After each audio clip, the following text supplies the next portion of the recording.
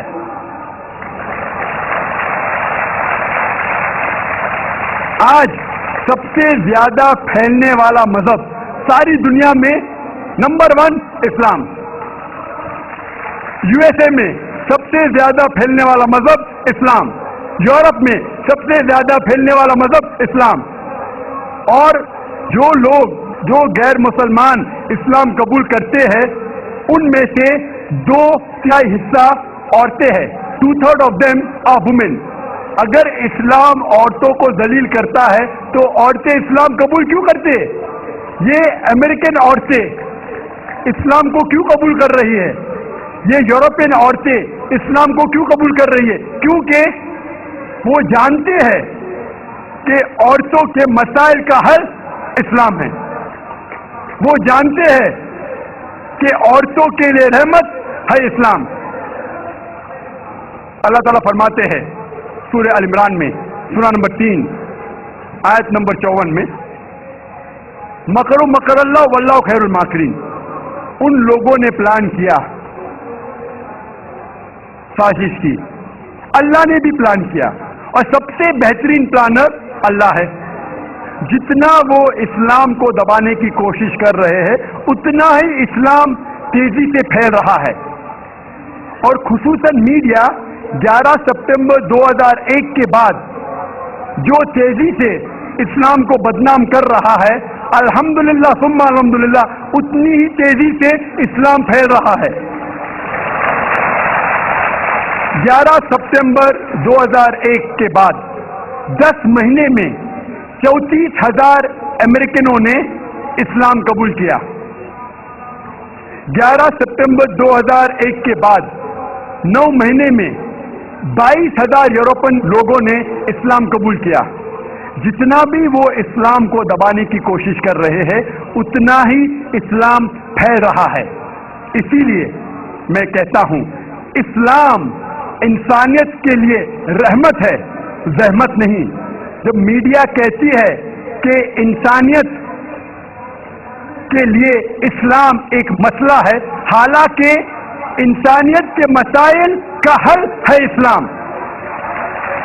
میں تقریر کو ختم کرنا چاہتا ہوں اللہ سبحانہ و تعالیٰ کی آیت سے، سورہ اسراء میں سورہ نمبر 17 آیت نمبر 21، چاہے مسجد ہو، قرآن میں لکھا ہے اس کو ڈسٹروائے نہیں کرنا چاہیے کوئی بھی. قرآن کی آیت ہے do not destroy temples, churches, places of worship, غلط ہے. تو قرآن میں بھی لکھا ہے. تو کوئی بھی شخص یہ کرتا ہے ٹیمپل یا مسجد یا مونسٹری یا سینیگوگ کو توڑتا ہے تو یہ انسانیت کے خلاف ہے اور قرآن مجید کے خلاف بھی ہے. ہوپ ڈانس میں کچھ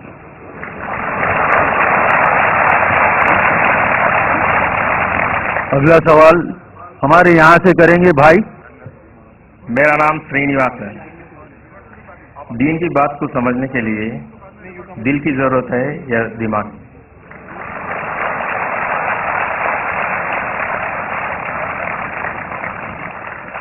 بھائی صاحب نے اچھا سوال پوچھا ہے کہ دین کو سمجھنے کے لیے دل کی ضرورت ہے کہ دماغ کی؟ دونوں کی ضرورت ہے، دل کی بھی اور دماغ کی بھی. دونوں کا کنیکشن ہے. دل کی بھی ضرورت ہے، دماغ کی بھی ضرورت ہے. اگر صرف دل کی بات ماننے کو کہے اور کوئی ان لاجیکل بات کہی جا رہی ہے، بولے دل سے میں مانتا ہوں 2 + 2 3 ہے، 2 + 2 5 ہے. آپ کو اور کچھ اضافہ کرنے کا سوال میں؟ جی ہاں بولیے. میں آپ کا پروگرام سنتا ہوں. ربی اسرح لی صدری ویسر لی امری واحلل عقدۃ من لسانی یفقہوا قولی. تو سینٹر کیا ہے؟ بھائی صاحب غیر مسلم ہیں اور میرے پروگرام بھی دیکھتے ہیں اور پوچھ رہے کہ جب میں ہر تقریر کو شروع کرتا ہوں تو اللہ تعالیٰ سے دعا مانگتا ہوں رب اشرح لی صدری ویسر لی امری واحلل عقدۃ من لسانی یفقہوا قولی، جس کے معنی ہے رب اشرح لی صدری، یا اللہ سبحانہ و تعالیٰ یا میرے رب، میرے صدر، میرے سینٹر کو بلند کرو. رب اشرح لی صدری ویسر لی امری، اور میرے کام کو آسان کرو. اور جو بیریئر ہے رب اشرح لی صدری ویسر لی امری واحلل عقدۃ من لسانی یفقہوا قولی، اور جو بیریئر ہے، جو بیچ میں رکاوٹ ہے میرے اور آڈینس کے بیچ میں، اس کو ختم کرو تاکہ لوگ مجھے سمجھ سکے.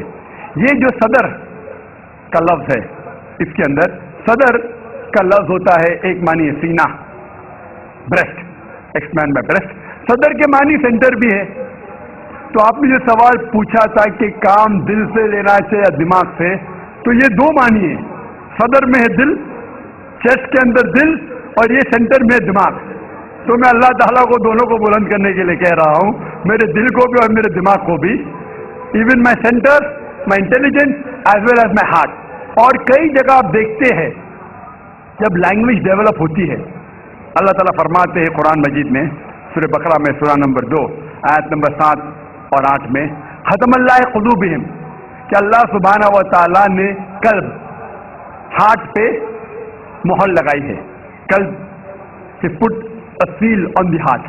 تو لوگ پوچھتے ہیں کہ کوئی دل سے سوچتا ہے؟ سوچنا تو دماغ سے. تو قلب کی 2 معنی ہیں، ایک معنی ہے دل، ایک معنی ہے انٹیلیجنس، سینٹر، انٹیلیجنس. اور جب بھی زبان ہم دیکھتے ترقی کرتی ہے تو کئی الفاظ استعمال میں آتے ہیں. مثال کے طور پہ انگریزی زبان میں ہم کہتے ہیں لونیٹک. لونیٹک مینس پاگل انسان کو کہتے ہیں، لیکن صحیح معنی لونیٹک کیا ہے؟ اسٹرک بائی اے مون، جو چاند کے ذریعے جو اسٹرک ہوتا ہے، چاند نے اس کے اوپر اثر کیا ہوتا ہے، اسے کہتے ہیں لونیٹک. بٹ انگریزی میں لونیٹک کہتے ہیں پاگل انسان کو. میں ڈاکٹر ہوں، لونیٹک مطلب پاگل انسان، لیکن صحیح معنی ہے، ترجمہ ہے اسٹرک بائی مون. ہم جانتے ہیں چاند کو پاگل پن سے کوئی لینا دینا نہیں ہے. ہم لفظ استعمال کرتے ہیں ڈیزاسٹر. ڈیزاسٹر مطلب کوئی خوفناک چیز، کوئی چیز غلط کام جو ہوتا ہے، ڈیزاسٹر لائک فلڈ ہو جاتا ہے، سونامی، ارتھ کوئک. لیکن ڈیزاسٹر کی صحیح معنی ہے ایول اسٹار، ایول ستارہ. ہم جانتے ہیں ستاروں کا کوئی لینا دینا نہیں ہے ارتھ کوئک سے یا باڑھ سے، لیکن پھر بھی this is development of a language. ہم کہتے ہیں سن رائز. سن رائز مطلب سورج اگتا ہے، نکلتا ہے. ہم سائنس میں جانتے ہیں سورج نہ رائز ہوتا ہے نہ سیٹ ہوتا ہے، پھر بھی ہم سن رائز اور سن سیٹ کہتے ہیں. یہ ڈیولپمنٹ آف دا لینگویج. ہم جانتے ہیں سورج وہاں ہے، یہ ہماری جو دھرتی ہے، زمین ہے، وہ سورج کے گول گھوم رہی ہے, سورج دھرتی کے گول نہیں گھومتا. پھر بھی ہم کہتے ہیں سن رائز سن سیٹ. ہم کہتے ہیں کہ میں نے دل سے یاد کیا. یادداشت ہے دماغ میں, دل میں نہیں. پھر بھی ہم کہتے ہیں ہم نے دل سے یاد کیا. کہتے کہ نہیں؟ میں آپ کو I love you from the bottom of my heart, میں دل سے آپ کو چاہتا ہوں. چاہت دماغ میں, دل میں نہیں. ڈاکٹر کہتے ہیں کہ جو centre of love is in the brain. پھر بھی ڈاکٹر جو اپنی بیوی سے کہے گا وہ یہی کہے گا میں آپ کو دل سے چاہتا ہوں, دماغ میں نہیں. سائنٹسٹ جانتا ہے کہ centre of love is in the brain, دماغ میں. تو یہ ڈیولپمنٹ آف دا لینگویج ہے. آپ کا جو بیسک سوال تھا کہ دین کو دماغ سے سمجھنا چاہیے یا دل سے, میں نے کہا دونوں سے. اگر آپ دل کہتے ہیں میں اندرونی چاہت وہ امپورٹنٹ ہے, لیکن دماغ کو بند نہیں کر سکتے. آپ اندھ وشواس نہیں کر سکتے. آپ نے کہا کہ میرا مذہب کہتا ہے 2 + 2 3, ہاں میں دل سے مانتا ہوں, مان لیا. دماغ کہتا ہے نہیں, غلط ہے. تو دل سے بھی کام لینا چاہیے, دماغ سے بھی کام لینا چاہیے. اسی لیے قرآن مجید میں کئی جگہ لکھا ہے کہ یہ ایک پیغام ہے سمجھدار لوگوں کے لیے جو دماغ سے سوچتے ہیں, اور ساتھ ساتھ دل والوں کے لیے بھی ہے, دونوں کے لیے. تو دونوں ساتھ ساتھ ہونا چاہیے. اسلام اسی لیے میں نے کہا ایسا مذہب ہے جو دونوں ضروریات پوری کرتا ہے, باڈی کی, جسم کی بھی, اور روحانی بھی, اسپرچل بھی. یہ واحد مذہب ہے جو دل کو بھی تسلی دیتا ہے اور دماغ کو بھی. باقی جتنے دیگر مذاہب تقریباً اسپرچل بات کرتے, قرآن دونوں takes care of the spiritual need as well as physical need. Hope the answer the question. بہنوں کے شعبے میں اگر کوئی نان مسلم بہن ہو تو بتائیں. السلام علیکم. I am Divya Sharma. My question is from Surah 2 Baqarah and verse 223. Can you please explain me these lines? Your women are your tilth to cultivate, so go to your tilth as you will, and send good deeds before you for your souls, and fear Allah. Know that you will one day meet Him. Can you please explain me this? بہن نے سوال پوچھا ہے سورہ بقرہ کی سورہ number 2 آیت number 223, جس میں بہن نے پوچھا کہ women are your tilth, treat them like your tilth. یہ جو قرآن مجید میں کہا گیا ہے کہ عورتیں آپ کی کھیتی ہے, تو ویسا ان کا صحیح طریقے سے ان سے برتاؤ کرو. یہ آیت کے بارے میں آپ دیکھیں گے 222 پڑھیں گے. اس کا پہلے آیت پڑھنا امپورٹنٹ ہے. When they ask the concerning menstrual cycles, جب وہ پوچھتے حیض کے بارے میں,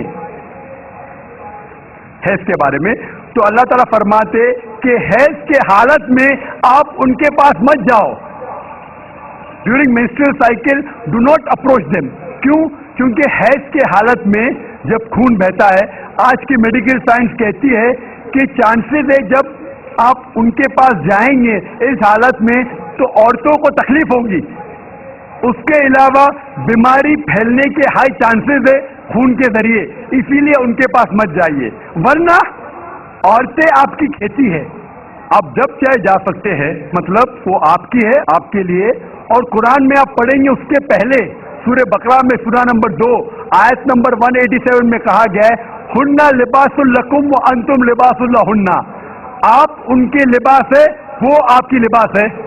مطلب آپ کی بیویاں آپ کے لباس ہے اور آپ اپنی بیویوں کے لباس ہے. لباس کا مطلب گارمنٹس. مین مقصد ہے لباس کا کور کرنا, پروٹیکٹ کرنا, چھپانا, بیوٹیفائی کرنا. یہ کام ہے میاں بیوی کا. تو یہ آیت میں جو کہا گیا ہے menstrual cycle don't approach them and they are your tilth, treat them as you can. اور اس کے اور کئی معنی ہیں جو میڈیکلی we can prove.